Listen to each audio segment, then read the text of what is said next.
Bien-aimés dans le Seigneur, bonjour, c'est votre émission, notre émission Gospel Time présentée par votre humble serviteur, l'évangéliste Eli Manika Isazu.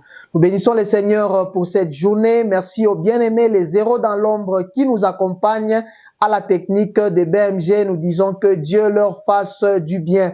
Alors aujourd'hui, dans notre émission Gospel Time, nous recevons un homme de Dieu bien, un serviteur de Dieu et un apôtre.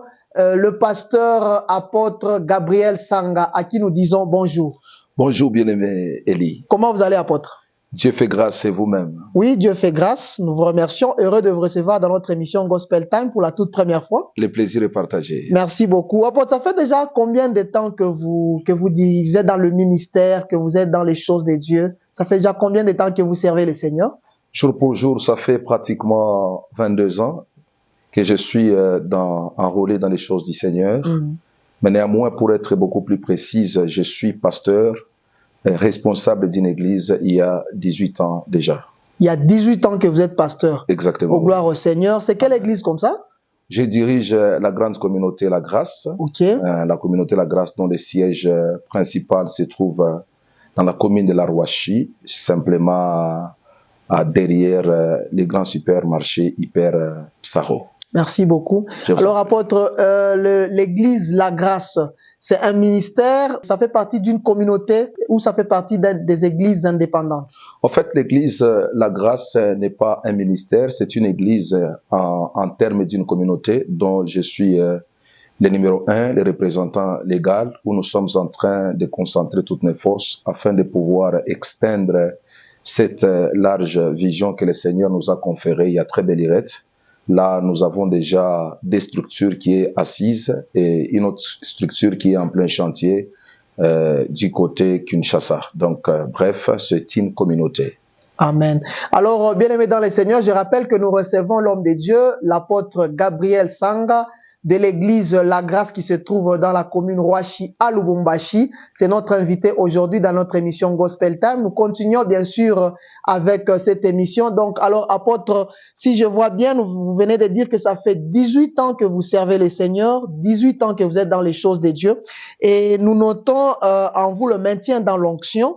Vous faites partie aujourd'hui des modèles pour les serviteurs, les jeunes serviteurs et les jeunes servantes de Dieu. Alors, comment est-ce que vous pouvez nous parler sur comment garder l'onction afin que les jeunes serviteurs et servantes de Dieu puissent aussi durer dans le ministère, dans l'œuvre de Dieu?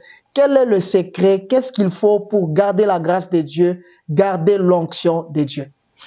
En tout cas, je suis très flatté par cette merveilleuse question qui est d'ailleurs la base ou la structure solide du christianisme.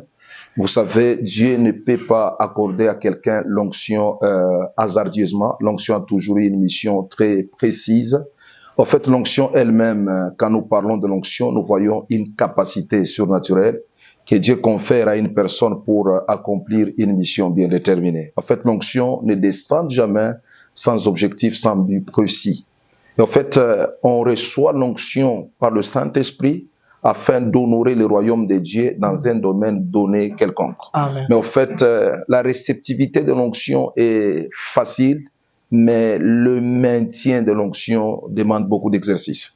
Voilà pourquoi votre question est très pertinente, parce que la plupart des jeunes gens qui sont enrôlés dans les ministères doivent comprendre beaucoup de choses que je dois énumérer dans quelques minutes. Mais ce qui est vrai, si vous me permettez, je peux toujours les aider. Merci infiniment. Vous savez, aujourd'hui, nous pouvons toujours dire quelque chose en ce qui concerne l'onction, le ministère, vu l'expérience que nous avons dans l'œuvre du Seigneur. Ça fait pratiquement 18 ans jour pour jour où nous sommes en train de conduire un ministère qui prospère par la grâce de Dieu. C'est vraiment un ministère qui est en train de prospérer, nous pouvons le dire à haute voix.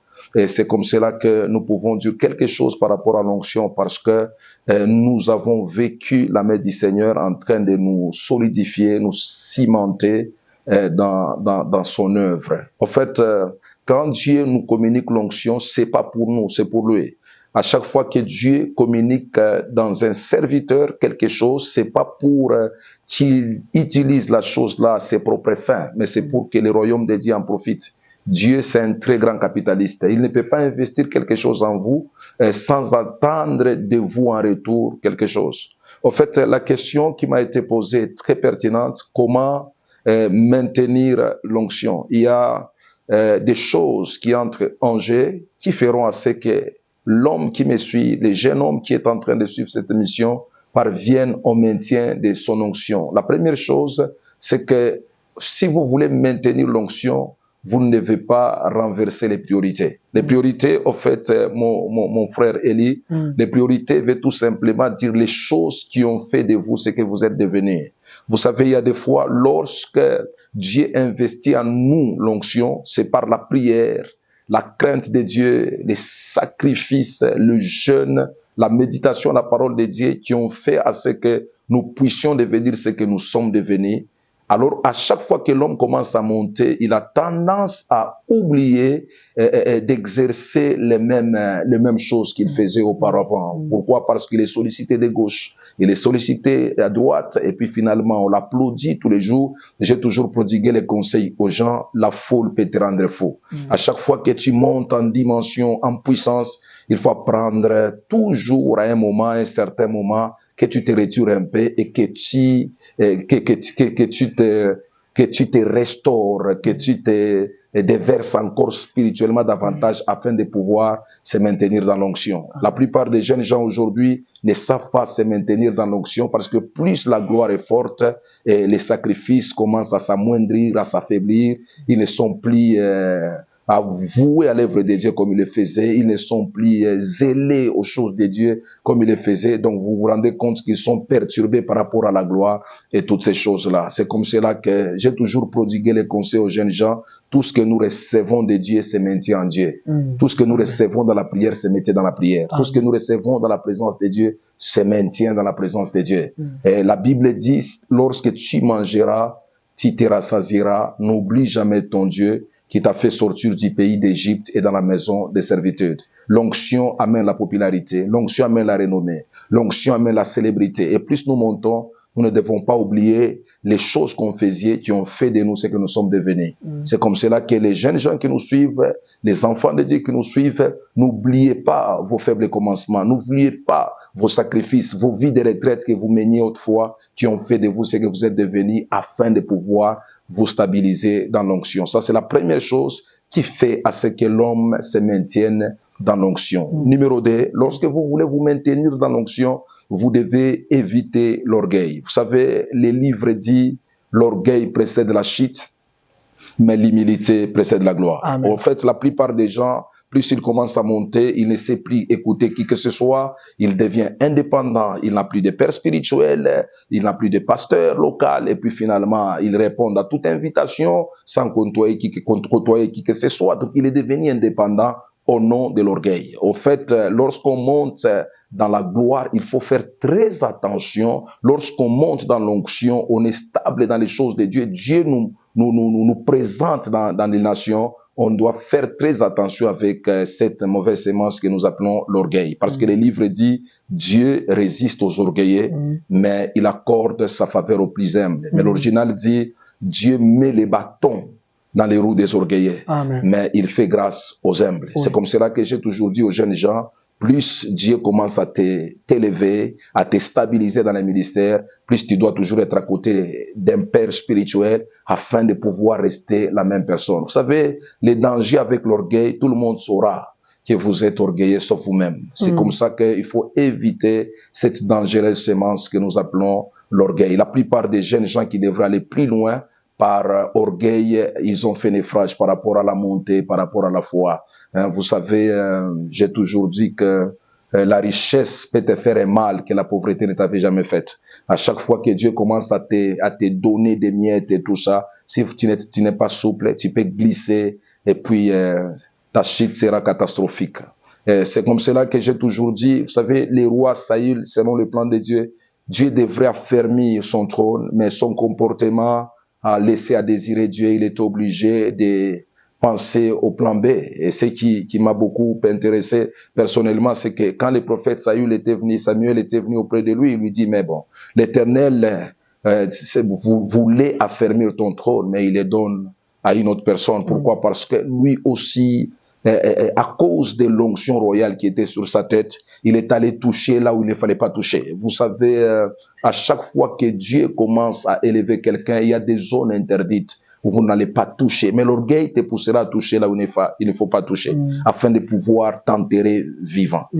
Numéro 3, si vous voulez vous maintenir, il ne faut pas oublier les frères Élie. Numéro 1, c'est que si vous voulez vous maintenir dans l'onction, vous ne devez pas renverser les priorités. Numéro 2, vous devez éviter l'orgueil. Numéro 3, vous devez respecter les interdits. Ça, c'est très, très important. Vous savez, les interdits, c'est-à-dire quand il y a l'onction de Dieu sur la tête de quelqu'un, il y a tout un tas de préceptes, tout un tas d'instructions que Dieu doit donner à cet homme, comment il doit se comporter vis-à-vis de l'onction qu'il reçoit. Vous voyez, quand vous lisez les Saintes Écritures, à chaque fois que Dieu était en train de descendre pour communiquer son onction, c'est-à-dire sa mission, en d'autres termes, à ses serviteurs, il donnait toujours tout un tas d'instructions. Par exemple, chez la maman de Samson, il lui a dit, l'enfant que tu mettras au monde sera très grand.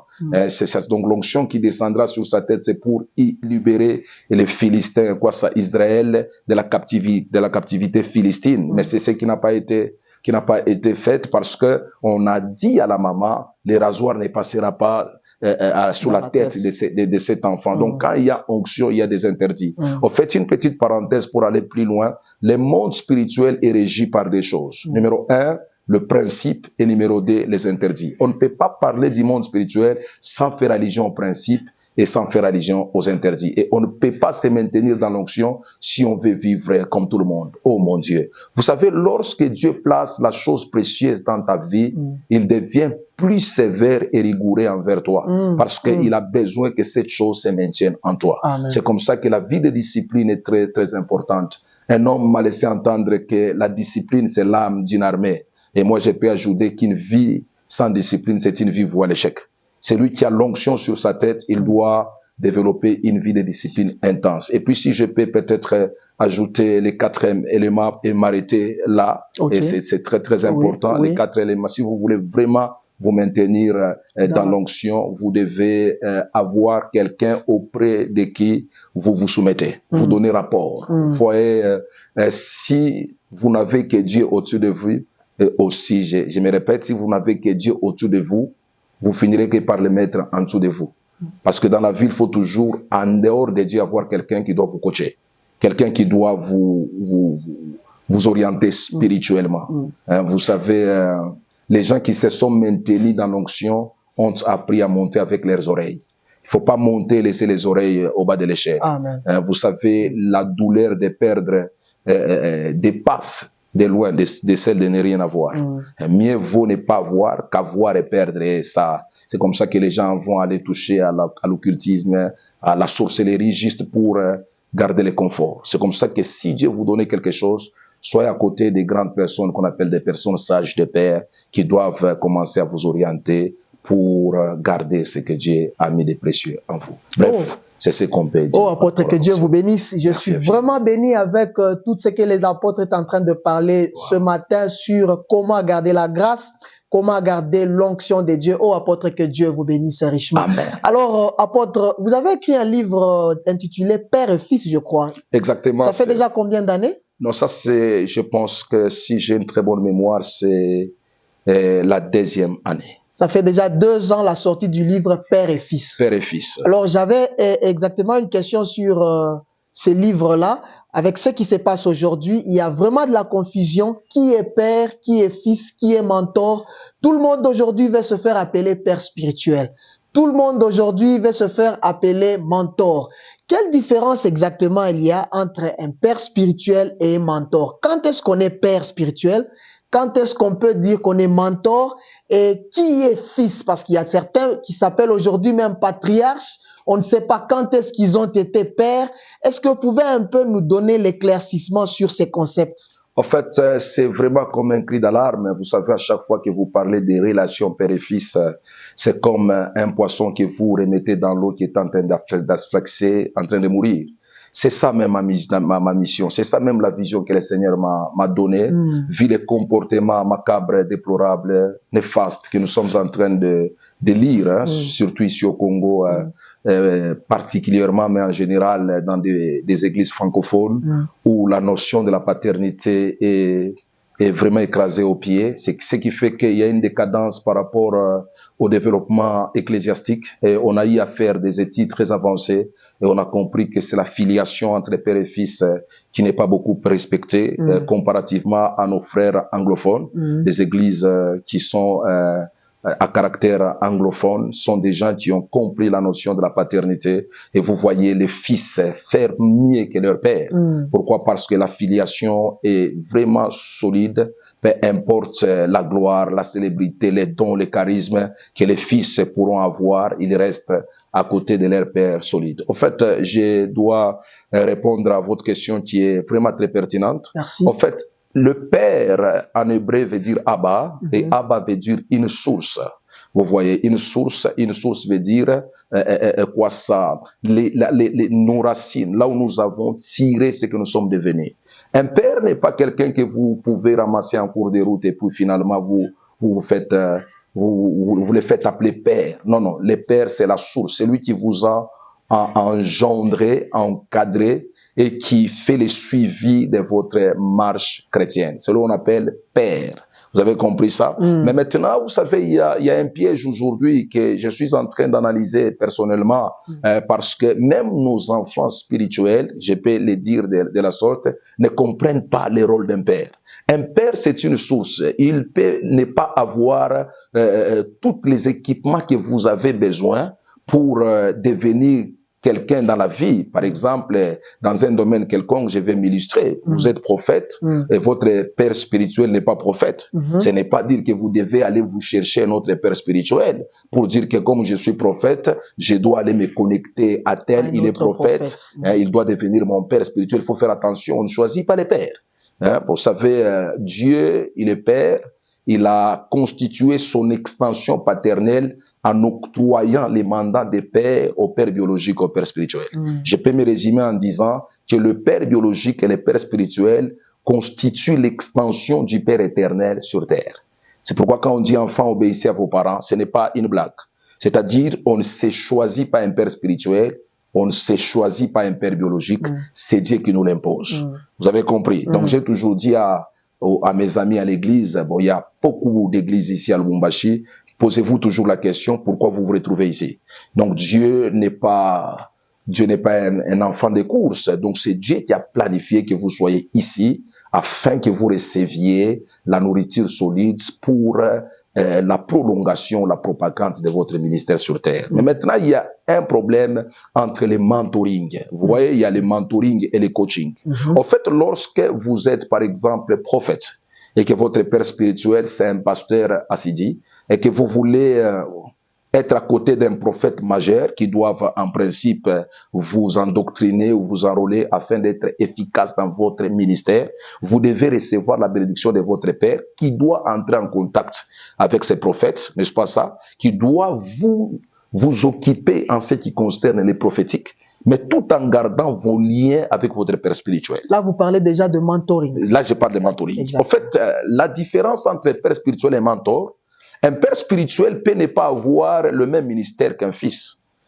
N'est-ce pas ça? Mais il est son père. Tandis qu'un mentor, c'est quelqu'un qu'on choisit. Je peux même aller plus loin. On ne peut pas choisir un père spirituel, mais on peut choisir un mentor. Parce qu'un père spirituel, c'est Dieu qui nous l'impose, mais un mentor, nous les choisissons par rapport à ce que Dieu a investi en nous. Amen. Je ne chante pas, je suis pasteur, mais j'ai un frère qui a le ministère et qui chante. Il peut facilement s'enrôler, n'est-ce pas ça, dans le ministère d'un pasteur chante, qui peut l'accompagner dans les ministères des chants, afin de pouvoir émerger dans sa vie des chantres. Mais néanmoins, ce gars, avant d'y s'y rendre, il doit recevoir ma bénédiction, c'est-à-dire ma lettre de recommandation qui doit parvenir à ces pasteurs. Nous gardons la filiation père et fils et la collaboration avec les pasteurs auprès de qui le fils ira pour la formation. Vous voyez, bon, il y a des choses qui se passent ici, ça me fait très mal, c'est puis ici au Congo, un fils peut se rébeller ici et puis finalement il va là-bas. On n'a même pas besoin de savoir pourquoi il a quitté là-bas pour venir ici chez nous. Vous voyez, cette manque de collaboration entre pères déclenche encore des rebelles qui commencent à insulter l'autre, ça vraiment, ça laisse à désirer. C'est vraiment déplorable. En principe, lorsque nous constituons ce qu'on appelle le corps de Christ, lorsqu'un fils quitte cette église, en principe, on ne doit pas le recevoir dans une autre église sans l'approbation de son père spirituel. C'est-à-dire avoir tous les données possibles qui feront à ce que son père a approuvé son départ. Vous voyez. Mais maintenant, quand nous laissons les blessures dans le cœur des pères en partant, n'est-ce pas ça,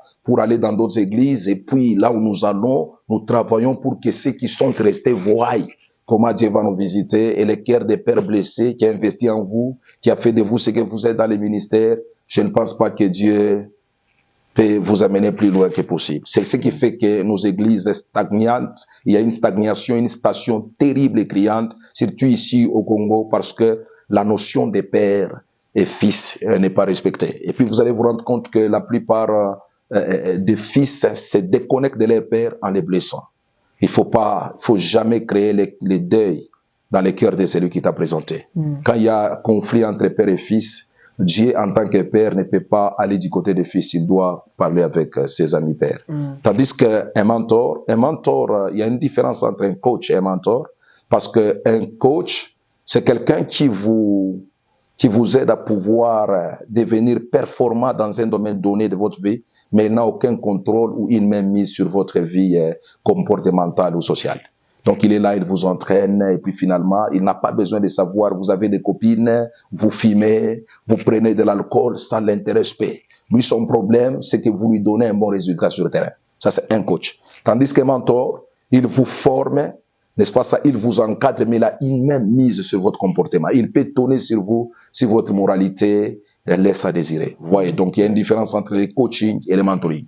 Et la plupart des jeunes gens viennent simplement pour le coaching, pas pour le mentoring. C'est-à-dire, ils vous révèlent la face d'apprendre ce que vous avez, mais ils vous cachent leur comportement. Ils ne veulent pas que vous sachiez ce qu'ils font en coulisses. C'est la raison pour laquelle la plupart des ministères n'émergent pas. Et ici, chez nous au Congo, on a vraiment un problème très sérieux qui demande beaucoup de conférences, des réunions de pasteurs ainsi que de fils pour pouvoir pallier à cette problématique qui très criante, qui stabilise, qui déstabilise l'Église corps de Christ. Oh, apôtre, que Dieu vous bénisse, chers téléspectateurs, téléspectatrices. Nous sommes dans notre émission Gospel Time. Nous sommes en train d'être bénis ce matin avec l'apôtre Gabriel Sanga qui vient déjà de nous parler aussi sur les principes, les concepts père, fils.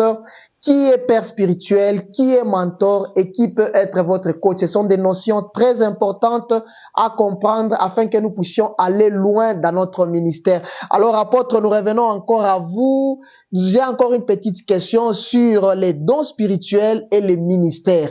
Quelle différence exactement il y a entre un don et un ministère? En fait, quand nous parlons du ministère, il y en a 5, n'est-ce pas? Numéro 1, il y a d'abord il y a l'apostolat, il y a les prophètes, il y a les docteurs, il y a les évangélistes, il y a les pasteurs. N'est-ce pas ça? C'est-à-dire les 5 dons sont les socles, la matrice, l'ossature ou la structure pour une bonne base d'épanouissement de l'Église sur terre. Donc je peux dire en d'autres termes, les 5 ministères servent d'appui missionnaire pour la propagande de l'évangile. Tandis que les dons viennent pour appuyer le ministère. Vous avez compris?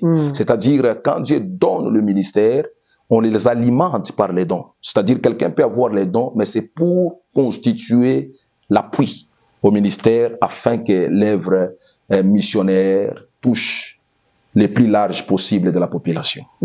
On peut illustrer ça aussi avec un exemple typique. Quelle différence il y a? Prenons l'exemple d'un don, quelqu'un qui a un don d'évangélisation et quelqu'un qui a un ministère d'évangélisation. Est-ce qu'on peut comprendre bien avec des exemples pareils? Très bien. Donc, c'est-à-dire, les ministères d'évangélisation, c'est l'appel d'évangélisation pour établir un ministère évangélique.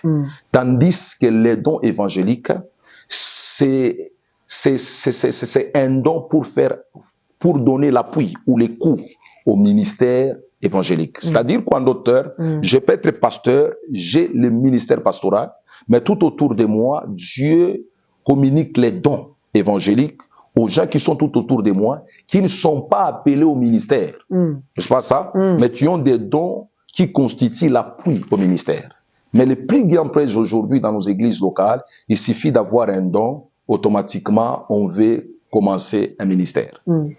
On ne peut pas commencer un ministère avec un don. On commence un ministère avec le ministère. Donc, c'est-à-dire, ce n'est pas les dons qui engendrent le ministère, c'est le ministère qui engendre les dons. C'est-à-dire, le ministère, c'est l'appel, les dons, c'est la provision. Vous avez compris ça? Donc, c'est-à-dire, Dieu donne le ministère et il associe les dons comme provision afin de pouvoir élargir le ministère. Gloire au Seigneur. Dieu donne le ministère et il associe les dons comme provision. Oh, nous sommes richement bénis, bien-aimés dans le Seigneur.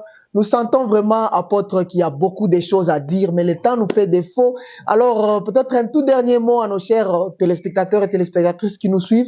Oui, en tout cas, les derniers mots, je sens comme un SMS qui vient d'entrer dans ma tête. Donc, ce qui est intéressant, c'est que l'évangélisation, c'est une affaire collective. Ça n'a rien à voir avec un pasteur, ça n'a rien à voir avec un individu qu'on appelle évangéliste, mais l'évangélisation, c'est l'ordre missionnaire du Maître. Allez, faites de toutes les nations les disciples. Donc, c'est-à-dire l'œuvre évangélique n'a rien à voir avec les pasteurs ou l'évangéliste. La protocole peut être évangéliste, la maman, là qui balaye, peut être évangéliste, et tout le monde, même les choristes, peuvent être des évangélistes. Donc, l'évangélisation, c'est ça même la matrice ou l'ossature de l'église locale sur terre. Nous sommes en mission, nous sommes missionnaires. Et l'évangélisation doit être notre cheval de bataille. Donc, nous tous, nous devons mettre la main à la pâte afin de gagner une âme à Christ. Voilà au moins la mission majeure de l'église locale. Merci beaucoup, apôtre. Alors, chers téléspectateurs, chères téléspectatrices, je rappelle qu'on a reçu aujourd'hui l'apôtre Gabriel Sanga, qui est responsable, pasteur, apôtre de l'église La Grâce située dans la commune Rouachi à Lubumbashi. L'homme de Dieu nous a bénis, nous a parlé sur plusieurs choses, sur comment garder l'onction, comment garder la grâce de Dieu. Il nous a parlé aussi sur la relation entre père et fils. Il y a beaucoup de choses que nous avons appris à travers cette émission. Apôtre, nous disons que Dieu vous bénisse. Merci beaucoup d'avoir répondu à notre invitation. C'est moi qui vous remercie. C'était vraiment un honneur de vous recevoir. Des plaisirs partagés. Alors, chers téléspectateurs, chères téléspectatrices, avant bien sûr que nous puissions clore cette émission, nous allons demander à l'homme de Dieu que nous avons reçu, l'apôtre Gabriel Sanga, qu'il puisse prier pour vous. Il y a des bien-aimés qui nous ont suivis, qui ont reçu le Seigneur Jésus à travers cette émission, à travers ce partage. Il y a des frères, des sœurs, des serviteurs et servantes de Dieu, à travers cette émission, bien sûr, qui prennent la décision de servir Dieu pas comme avant. Alors, nous avons l'homme de Dieu sur ce plateau. Il va prier pour vous afin que le Saint-Esprit puisse encore vous aider à aller de l'avant dans l'œuvre du Seigneur. Apôtre, si vous allez prier pour nos chers téléspectateurs et téléspectatrices qui vont nous suivre. On peut prier. Seigneur, nous voulons te rendre grâce. Te Dieu merci pour ces très bons moments que nous venons de passer ensemble avec ton serviteur afin de communiquer la vie qui est ta parole. La Bible dit dans leur détresse, tu les as envoyés ta parole quand ils ont crié à toi et ta parole les a guéris. Que cette parole guérisse, restaure, réconfort, console. Que cette parole amène les gens à la repentance. Celui qui était vraiment affligé dans son cœur reçoit maintenant la consolation. Que la gloire de Dieu descende dans sa vie. Au nom de Jésus-Christ. Seigneur, bénis ces bien-aimés qui nous a suivis. Que ta gloire descende. Que ta main puissante commence à les toucher et que sa vie change. Tout celui qui ne t'a pas encore reçu dans sa vie, nous prions que ta main les touche, qu'il change d'avis, qu'il se répande et qu'il croie à l'œuvre rédemptrice. Nous bénissons, ô Dieu, ton peuple et nous les recommandons à ta grâce. Au nom de Jésus-Christ. Amen. Amen. Bien-aimés dans le Seigneur, nous sommes pratiquement à la fin de notre émission Gospel Time qui a été présentée bien sûr par votre humble serviteur Eli Manika Isazu. Nous nous retrouvons à notre prochain numéro. Nous remercions la grande équipe technique de BMG qui ne cesse de nous accompagner. Que Dieu continue à leur faire grâce. Que Dieu vous bénisse, vous tous qui nous avez suivis. Bye bye.